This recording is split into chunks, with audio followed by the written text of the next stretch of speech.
Hey everybody, this is Donnell Tucker, Interactive Media Associate at G4TV.com.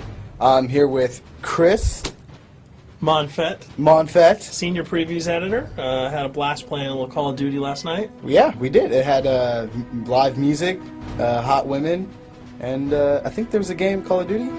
Yeah, I wasn't even paying attention to that. Yeah, I was paying attention to the pencil skirts and nerd glasses, but I was looking at the lights. When I wasn't doing that, I was blasting fools in deathmatch, team deathmatch, and a couple cool new wager matches, which we'll talk about later on. But first, we're going to sort of dig into some of the perks, skills, emblems, attachments, etc. Yes, so let's dive in.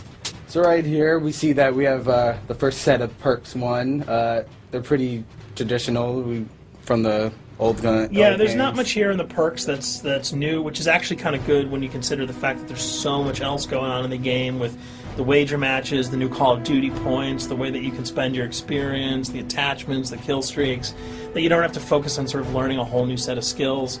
There's tons more new stuff that you can dig your teeth into later on.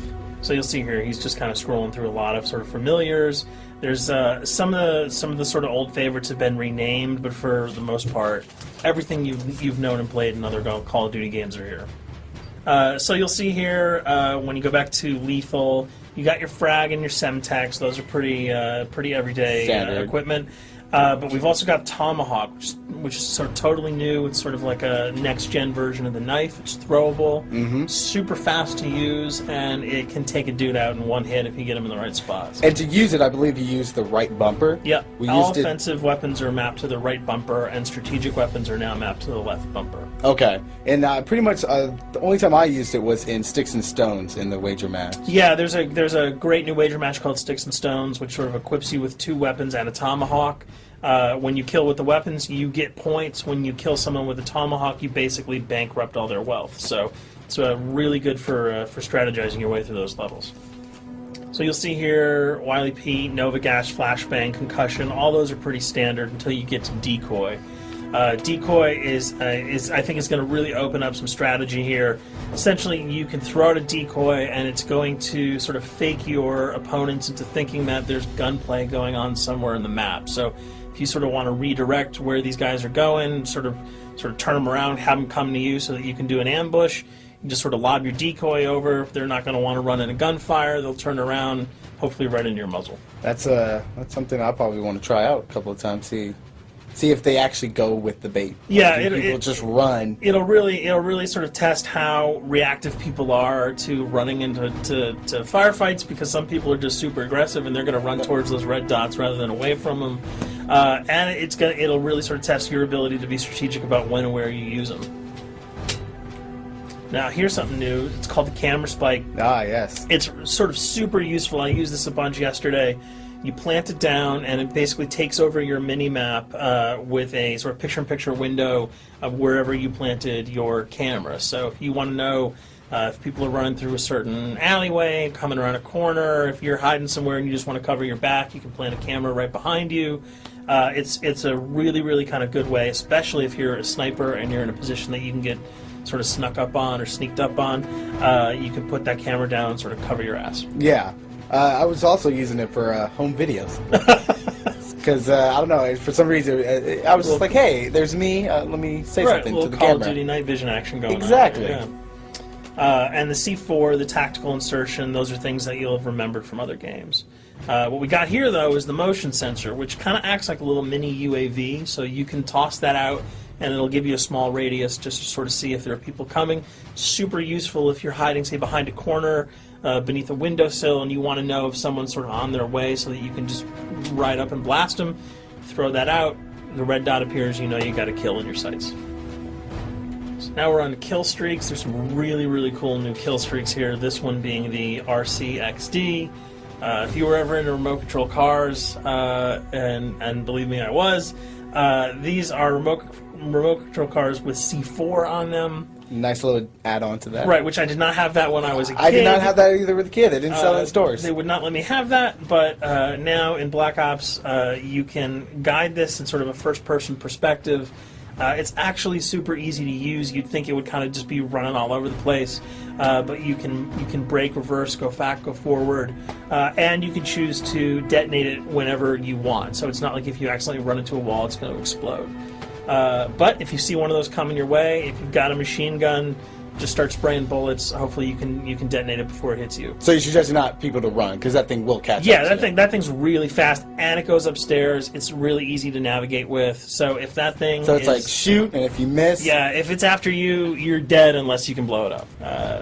Counter spy plane, that's basically a revamped version of the UAV. That's nothing new. This, however, the SAM turret... SAM turret, which I like really much, because it destroys practically not every aircraft in there. I think Blackbird can't be destroyed. Yeah, there are some things that you can't blow up, but care packages, chopper gunners, that's going to really help out. It's it's basically for people who didn't want to run around with their rocket launcher and try to take down choppers. You can sort of plant that in hopefully like a high position that has good angles on the sky, and hopefully it'll take out some of the things that are blowing you and your friends away. Now you'll see care package, napalm strike, sentry gun, mortar team. Those are all things you're pretty familiar with until we get down to Valkyrie rockets. These are remote-controlled rockets, a little bit kind of like the RCXD.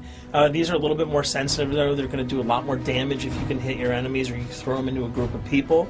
But they're fast, you can't put the brakes on them, and if you hit something, those things are going to blow up.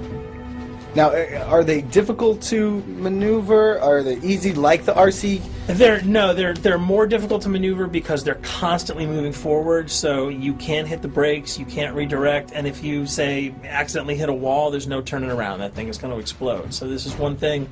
Open spaces are really key, but if you're really good, right? You've got a bigger blast radius though, so if you kind of miss by a couple of feet, it's not going to matter because the guy's going to be vaporized anyway. And with 7 kills and 4,000 CP, it's going to take a little while to build up to it, but hopefully you'll be able to practice a little bit and really kick some ass.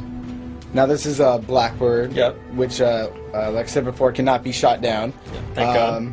But pretty much it shows not only does it show the enemy positions, but also the direction of where they're headed. Yeah, and I think that's a first for the Call of Duty series.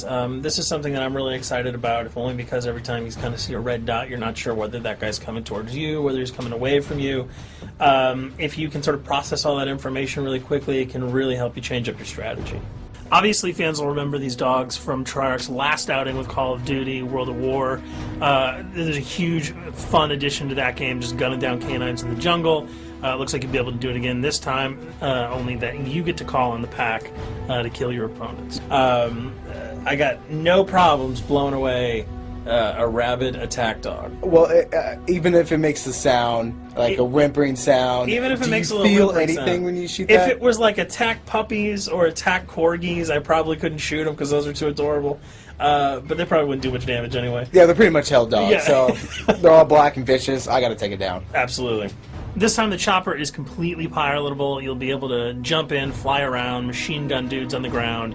If you've seen any of the single-player demo, you'll have a sense of what it's like to jump in the chopper, at least in the single-player mode, and blow up some bridges, stuff like that. Unfortunately, the buildings in multiplayer are not destructible, so your missiles will just be tearing up people, not places, but it'll still be a lot of fun to get in there and blow some stuff up. And here we're just kind of going through the custom loadouts. This is, pretty standard. Pretty standard stuff for Call of Duty. And here we come to something that's really not standard. This is a totally new feature that if you were one of those players who just sort of found yourself really bored, kind of yawning with the same old emblems over and over again, you can create your own here. Yeah, and not all of them are already there at your disposal to create. You can purchase most of these with your COD points, but some of them are unlockable. So as you go throughout the game, you sort of get achievements or sort of mini challenges. You're going to unlock these. As you come up in levels, you're going to unlock more, and eventually you can unlock over 300, about 304 that are on this menu. And you'll see they're pretty simple. They're numbers, quick lightning bolts, people, figures. You see swords, crests, shields. All of these you can manipulate, you can edit, you can change the color, and we're going to see that in just a bit. So we pick a little, I guess you can say, a person? Yeah, kind of Mad Men meets Reservoir Dogs that we're about to manipulate here. First, we're cycling through, trying to find a suitable weapon. Maybe a soft drink, probably not. So let's go for the sword. Yeah, it's the sword. That's a good little attachment. And to you'll it. notice that he bought that with some of his COD points that he earned playing some of the wager matches. All obvious jokes aside about the positioning of the sword here, you can see that he can position it in the guy's hand. You can select up to 12 layers here. That's So a lot. That's a you lot can to imagine grade. what you could do. And you don't see it here, but you can zoom in, you can zoom out. So if you wanted to sort of just have the head and the hand here, you could pull that guy to the bottom of the frame and zoom him in. You can change the backgrounds, Change the colors. color. You'll see here that he can even just kind of go to an outline mode of this guy with no detail. So there's tons and tons of customizable stuff. And you'll see it appears in your little player card at the bottom. And most importantly, it actually is something you can put on your guns and your weapons. Correct. That's only available when you level up Yep. at a certain level, that you'll have that option to tag it on your weapon. Absolutely, and you might not see it as you're playing through the game because obviously, by the time you see your opponent's gun, you're not going to see the emblem. You're going to see. Yeah, you're not going to stop buying like, hey, you know what? Yeah. That's a nice little picture you got as there. the bullets hit your face. But it's going to be something really cool for people who want to kind of be directors in theater mode, who can get close-ups on the weapons and the guns, and you'll just kind of know that you have it all the time. That weapon is your weapon. Well, there you have it. A few little things for you to know. We're also going to be checking out some of the other maps and wager modes, so check those videos out at g4tv.com.